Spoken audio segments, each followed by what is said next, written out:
படம் இன்ட்ரெஸ்டிங்காக மாறி இருக்கான்னு கேட்டால் கொஞ்சம் யோசிக்கணும். நம்ம மாறி இருக்கு. நம்ம பூசி மூழ்கி ஒரு டிப்ளமேட்டிக்காக விளையாட வைக்கிறதுக்கு இன்னும். நண்பர்கள் அனைவருக்கும் வணக்கம். வீக்கெண்ட் வந்துருச்சு, விஜய் சேதுபதி வரப்போறாரு. எப்பவுமே எவிக்ஷன் ரிசல்ட் இருக்கு பாத்தீங்களா, அது வந்து நமக்கு வெள்ளிக்கிழமையே கிடைச்சிரும். வெள்ளிக்கிழமை நைட்டு சமயத்துல கண்டிப்பா கிடைச்சிரும். அந்த மாதிரி கிடைச்ச தகவலை பத்தி நிறைய பேர் பேசிட்டு இருக்காங்க. அது என்ன தகவல்னு பாத்தீங்கன்னா, பார்வதி எவிக்ட் ஆயிட்டாங்கன்ட்டு. அது உண்மையா இல்லையான்றதை பத்தி தான் இந்த வீடியோல நம்ம டிஸ்கஸ் பண்ண போறோம். அதுக்கு முன்னாடி இந்த வீடியோக்கு ஒரு லைக் போடுங்க. ரெக்வஸ்ட் பண்ணி தான் கேட்கிறேன். ஏன்னா நீங்க நிறைய லைக் போட்டீங்கன்னா வீடியோ கொஞ்சம் பூஸ்ட் ஆகும். இன்னும் நிறைய பேர்கிட்ட இந்த விஷயம் போய் சேரும். தயவு செஞ்சு லைக் பண்ணாம இருக்கவங்க லைக் மட்டும் பண்ணிருங்க. அதே மாதிரி நம்ம சேனலை இன்னும் சப்ஸ்கிரைப் பண்ணாம இருக்கீங்கன்னா சப்ஸ்கிரைப் பண்ணி வச்சுக்கோங்க. ஆக்சுவலா விஜய் சேதுபதி ஒரு நாள் தான் டைம் தருவாரு. வீக்கெண்ட்ல ஒரு நாள் தான் ஷூட்டிங்க்கு டைம் தருவாரு. வெள்ளிக்கிழமை அந்த ஷூட்டிங் நடக்கும். எப்படி நடக்கும் தெரியுமா? காலையில ஒரு 6 மணி நேரம் நடக்குதுன்னு வச்சுக்கோங்களேன். ஒரு பிரேக் விட்டுருவாங்க, திரும்பி ஒரு 6 மணி நேரம் நடக்கும். ஆனா விஜய் சேதுபதி ரெண்டாவது வாட்டி ட்ரெஸ்ஸை சேஞ்ச் பண்ணிட்டு வருவாரு. அதே மாதிரி உள்ள இருக்கவங்களும் சேஞ்ச் பண்ணிக்கோங்கன்னு சொல்லிடுவாங்க. அதாவது ஒரு நாள் தான் ஷூட் எடுப்பாங்க, அதை 2 நாளா காமிச்சிருவாங்க. அதே மாதிரி வந்து நமக்கு ஒரு நாள் லைவ், 2 நாள் லைவை டோட்டலா கட் பண்ணிடுவாங்க. ஸோ ஒரு நாள் அவங்க வீட்டுக்குள்ள என்ன பண்றாங்கன்றது நமக்கு சுத்தமா தெரியவே தெரியாது. நீங்க நிறைய பாருங்க, ஏதாவது ஒரு சண்டை இருக்கும், பேட்சப் ஆகுறதுலாம் அந்த நாள்ல நடந்துரும். நீங்க வந்து அதை நல்லா கவனிச்சீங்கன்னா தெரியும்.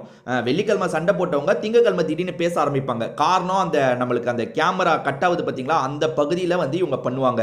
அது வந்து வெளியே போகாதுன்னு இவங்களுக்கே தெரியுது. ஏன்னா வந்து விஜய் சேதுபதி வர நாள் வந்து நடக்கிறது பெருசா வெளியே போகாதுன்றது தெரிஞ்சு சமரசம் பேசுறது அப்படி இப்படின்ற நிறைய விஷயம் அந்த நாள் தான் நடக்கிற மாதிரி எனக்கு தெரியுது.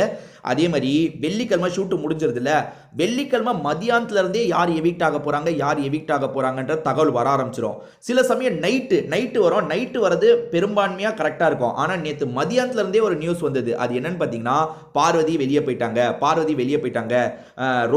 ரொம்ப ஷாக்கிங்கான விஷயம் வரப்போகுது அப்படின்ற மாதிரி சொல்லிட்டு இருந்தாங்க. என்ன ஷாக்கிங்னு பார்த்தா பார்வதி வெளியே போக போறாங்கன்ற மாதிரி சொன்னாங்க. பட் அப்பயே எனக்கு தெரியும் பார்வதி போறதுக்கான வாய்ப்பே கிடையாது. எனக்கு நிறைய பேர் வந்து சொன்னாங்க பார்வதி எல்லாம் அனுப்ப மாட்டாங்க. ஏன்னா ஓட்டிங்ல அவங்க செகண்ட் பொசிஷன்ல இருக்கவங்கள டக்குன்னு அனுப்புனா சரி வராது. திவாகராவது பரவாயில்ல, 4வது 5வது பொசிஷன்ல இருந்தாரு. என்னமோ சொல்லி சமாளிச்சிடலாம். திவாகருக்காவது என்னென்னமோ சொல்லலாம், அவர் பேசுற வார்த்தை சரியில்லை, அப்படி சரியில்லை, இப்படி சரியில்லைன்ட்டு.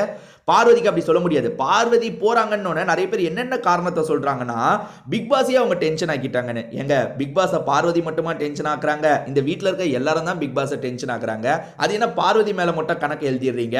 ஸோ பார்வதியா அனுப்புறதுக்கு வாய்ப்பே இல்லைன்னு நினைச்சேன். அதே மாதிரி தாங்க இப்ப நடந்திருக்கு.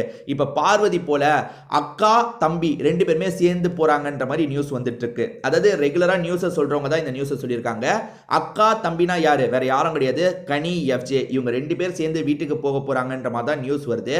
ஆனா இந்த வாட்டி ரம்யா வரலையோ நாமினேஷனுக்கு. இந்த வாட்டியும் ரம்யா தப்பிச்சிட்டாங்க. அக்கா தம்பி தான் போக போறாங்க நியூஸ் வருது. இதை பத்தி நீங்க நினைக்கிற உங்களோட கருத்தையும் சொல்லுங்க.